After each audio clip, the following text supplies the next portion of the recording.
खबर शामिल करेंगे। पेशावर में एफसी हेडक्वार्टर में धमाके की इब्तदाई तहकीकाती रिपोर्ट सामने आ गई है। धमाका उस वक्त हुआ जब हेडक्वार्टर में परेड जारी थी। परेड के वक्त 450 एहलकार मौजूद थे। दहशतगर्दों का टारगेट परेड ही था।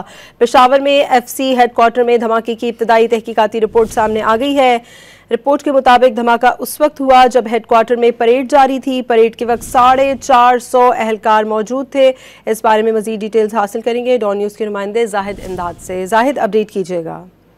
जी बिल्कुल, जराये के मुताबिक जब धमाका उस वक्त हुआ जहां पर इस वक्त जो एफसी हेडक्वार्टर है वहां पर परेड जारी थी। तकरीबन 400-450 के करीब जो एहलकार थे वो मौजूद थे। अब तक जराये के मुताबिक जो खुदकुश हमला था वो 3 खुदकुश हमलावर जो थे वो पैदल चल कर आए थे। इसके साथ साथ जो तमाम जो दहशतगर्दों ने खुदकुश बमबार जैकेट्स पहनी हुई थी।